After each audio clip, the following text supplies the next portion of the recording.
Hai guys, hari ini saya nak share pada anda macam mana nak tukar bearing belakang pada Honda City.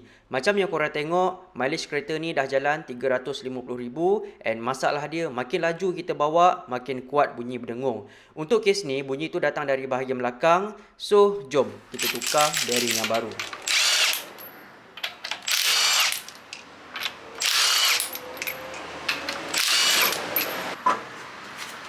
Penutup ni korang ketuk keluar dulu, and then dekat dalam tu ada sebiji nut saiz 32 kita kena buka. Kalau nak senang, korang sambung batang pipe bagi panjang tapi macam saya ni saya ada breaker bar, so saya pakai je yang ni. Next kita nak buka brake caliper. Spanner 17 korang tahan slide pin sebab kadang-kadang dia suka ikut pusing sekali tau benda ni. Lepas tu bolt 12 ni kita buka je macam biasa, atas dengan bawah.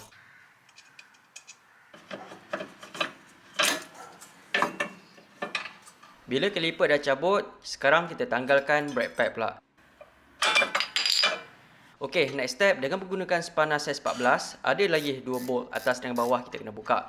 And 2 bolt ni dia pegang caliper bracket.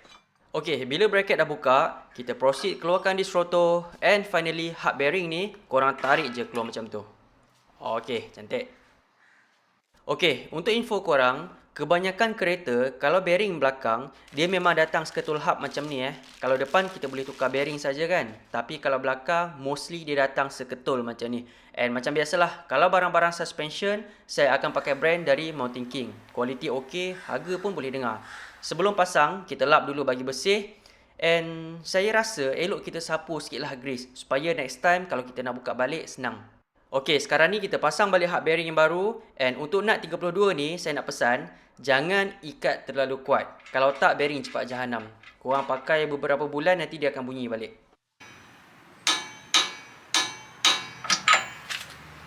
Sebelum pasang disc rotor, saya sapu sikit anti-seize. Next time kalau kita nak buka balik, tak adalah dia melekat.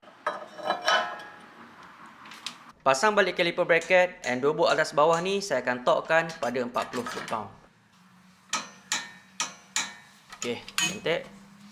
Kita proceed pasang balik brake pad, and dekat telinga brake pad tu saya ada calik sikit grease supaya dia boleh slide dengan lebih smooth and tak ada bunyi.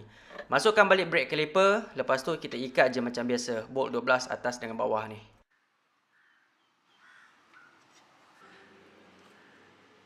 Okey, siap.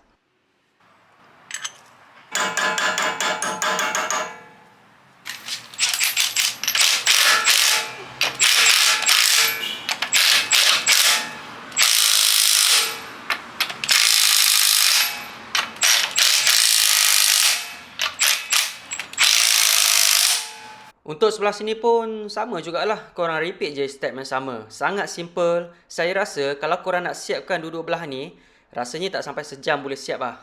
Okey, lepas tu dia punya spanner pun tak banyak yang pakai.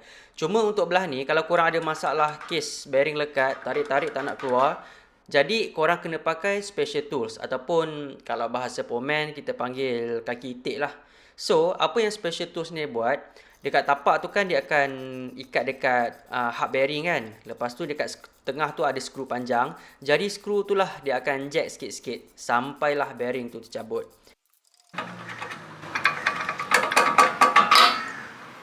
And let's say lah kalau korang tak ada torque wrench, nut 32 ni korang jangan pula ikat pakai sambung batang pipe itu jangan.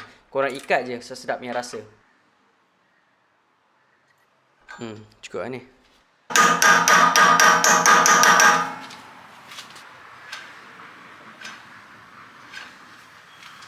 Lepas tu korang pasanglah balik yang lain-lain tu. Macam biasa lah. Macam mana korang buka, macam tu lah korang pasang.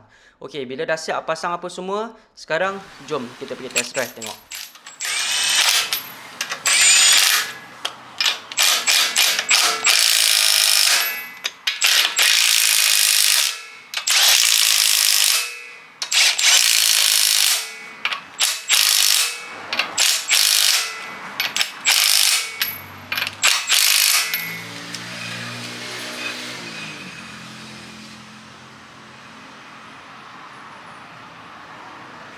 Okey, masa test drive ni, korang pastikan bunyi tu hilang Macam dalam kes ni, memang senyap lah. And lagi satu, korang tengok juga dekat meter tu. Make sure lambang ABS dia tak menyala Kalau tiba-tiba dia menyala tu, itu korang try buka, check balik.